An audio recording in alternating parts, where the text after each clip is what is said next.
It's like every time I try to film, it's always raining, bro. I never get to film outside.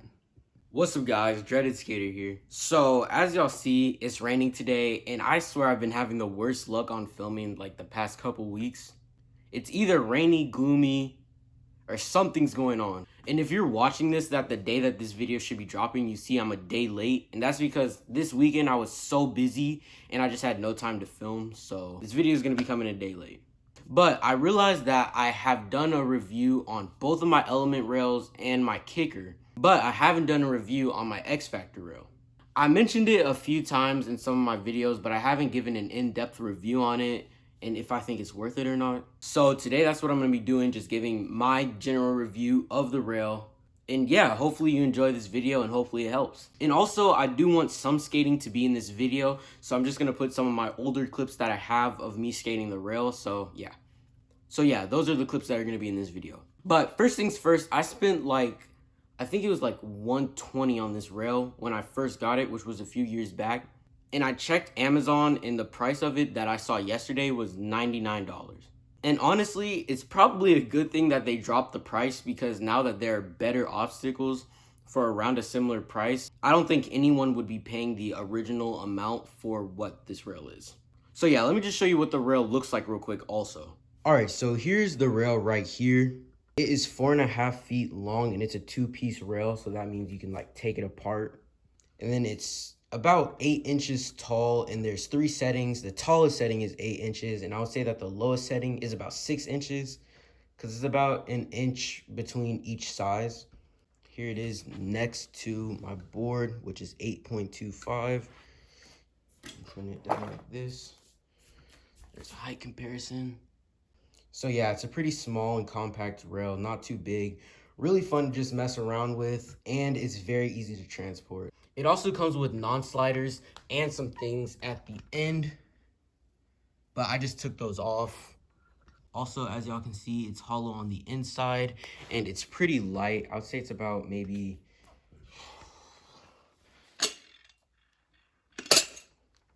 I would say it's about maybe 10, 15 pounds. No, that's gotta be too light. I'd say it's gotta be 15 to 20 pounds, I'd say, but I can curl it, so it can't be that heavy. All right, and now I'm gonna show some clips of me skating the rail.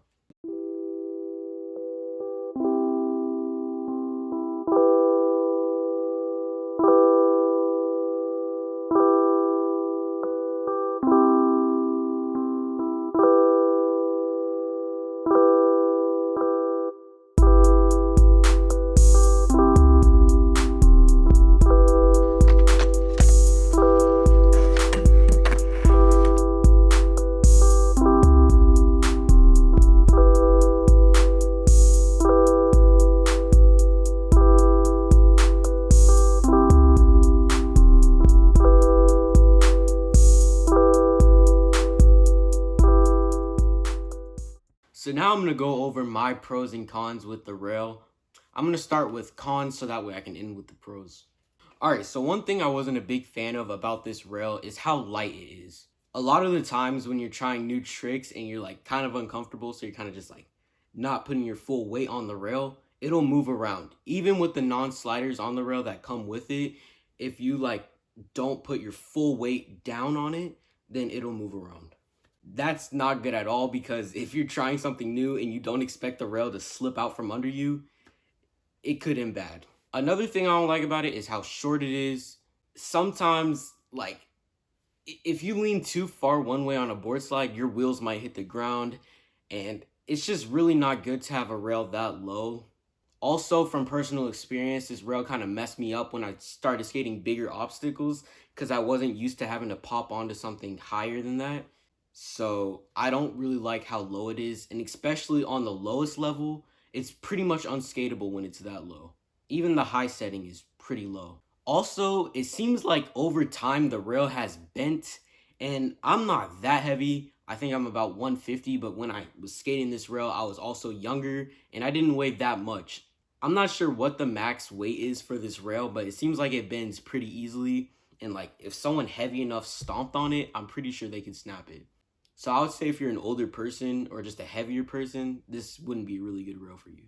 Also, not a big fan of the length of it because it feels like if you're doing any type of 50-50, any type of grind like that, it feels like you're on and you're off. It feels like you have no time to grind. It feels like you're just popping on and falling right off.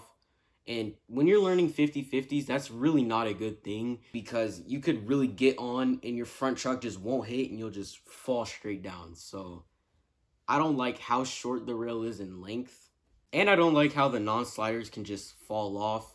I like how on the element rails, there's the non-sliders like stuck to the bottom. So that way there's no chance that it'll just slip off. And the final con I have about the rail is sometimes if you don't skate it for like a couple days, it'll get so sticky and it feels like you have to use so much wax on it. But it seems like it's like that for almost every rail I've had. It gets really sticky really quick. So you just want to make sure you have a good amount of wax on you when you're skating it. And now I'm going to get into the pros. Even though it did seem like a lot of cons, I actually really do like this rail. But I do feel like there are better options.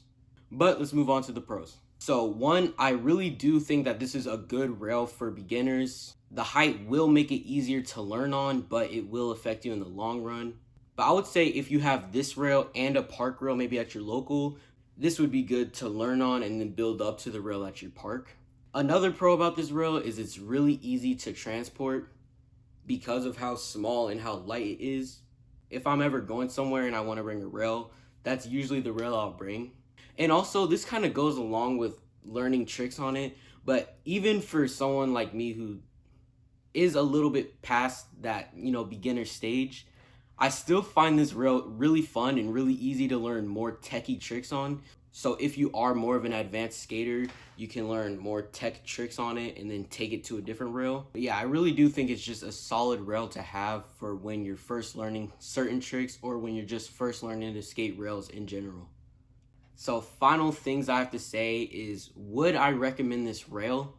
Yes, I would, but it would not be my first option that I would recommend to you. The element rail, even though it is $50 more expensive, I do think that $50 is worth it and you're getting a higher quality rail and probably a rail that'll last you longer. Because the pins, I forgot to mention this in the cons, but the pins in the rail have broken so many times and I've had to use different things and pins from my element rails to fix it. And the non-sliders on it are ripped to shreds, so I can't even put those on the rail if I wanted to. So it really wouldn't be the first recommendation I'd say, but if you don't want to spend that extra $50 or if you really can't spend that extra $50, then I would recommend getting this rail because it's not like you're getting a really, really bad product, but it's just not as high in quality as I would say the element rail. And when I said if you are a heavier person, I wouldn't recommend it. It's not like it'll break on you if you skate on it, but it might bend a little bit. And it is a two-piece, so I'm not sure how, if the second piece will, make a little crack in it or something. Or, have it raised up, you know what I mean? But I think you'll be good on that. I don't think that'll happen. But, yeah, I hope this little review helped you guys out and helped you figure out if this is a product that you want to buy. And, yeah, this is the end of the video. I hope you guys enjoyed. If you did, please leave a like. And if you're new to the channel, please subscribe. Also, if you don't already, please follow me on Instagram at dreadhead.skater. I try my best to post new videos every Monday, and I hope to see y'all in the next one. Peace out. I've been watching, stalking, waiting for the moment where you lost it, dropped it. We've been going up, we ain't gon' stop shit. Dripping all this water out the faucet. I've been on my rock shit.